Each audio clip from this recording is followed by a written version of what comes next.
हर रोज़ पंहिंजे स्कूल में पढ़ंदा आहियूं, असां पंहिंजो लेसन पढ़ंदा आहियूं, असां पंहिंजो सबक़ पढ़ंदा आहियूं, असां मैथ पढ़ंदा आहियूं, असां इंग्लिश पढ़ंदा आहियूं।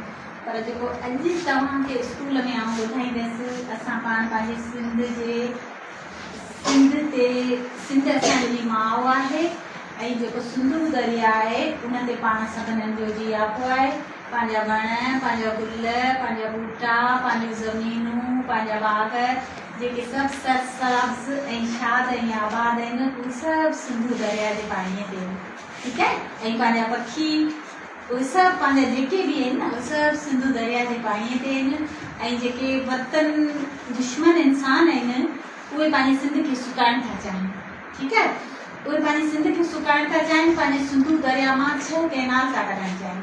ऐं उहे 6 कैनाल जेके पाण केर बि कढणु पवंदो। हिकिड़ी आउं मूंखे ॻाल्हि ॿुधाईंदी आहे त हज़रत इब्राहिम अलैहिस्सलाम जो जेको बाहि लॻाई वई हुई, मूं तव्हांखे इहो पहिरीं बि किसो ॿुधायो आहे त उहो तमामु घणी वॾी बाहि हुई त हिकिड़ी झिरकी हुई।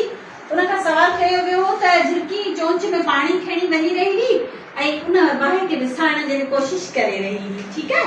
त उन झिरकीअ खां सवाल कयो वियो त ए झिरकी, तूं हिन चोंच में जेतिरो पाणी खणी थी वञे छा उन सां हीअ बाहि विसाए सघंदी?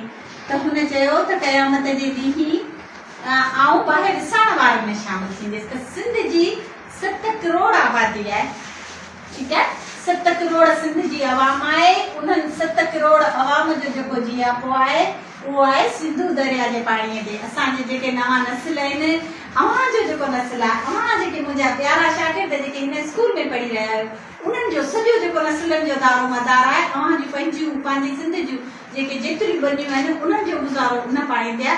अगरि उन पाणी खे सुकायो वेंदो त सोचियो। ऐं उहा 7 करोड़ सिंध जी आबादीअ सां पंहिंजो स्कूल बि जेको आहे तव्हांखे झिरकीअ जी ॻाल्हि बि ॿुधायां त चोंच में पाणी खणी वञी रही हुई, पाण बि उन 7 करोड़ अवाम में शामिल थींदा, पाण बि पंहिंजे सिंध जे लाइ आवाज़ बुलंद कंदासीं।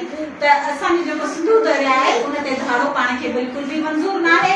ऐं जेके वतन दुश्मन इंसान आहिनि उनखे पाण पंहिंजे हिन स्कूल मां, पंहिंजे हिन स्कूल जे प्लेटफॉर्म तां ॿुधाइणु चाहींदासीं त सिंधूअ ते जेको धाड़ो लॻियो पियो वञे, सिंधूअ ते जेके कैनाल ठाहिया पिया वञनि उनखे बिल्कुलु बि रद्द करणो आहे, उन्हनि खे मंज़ूर न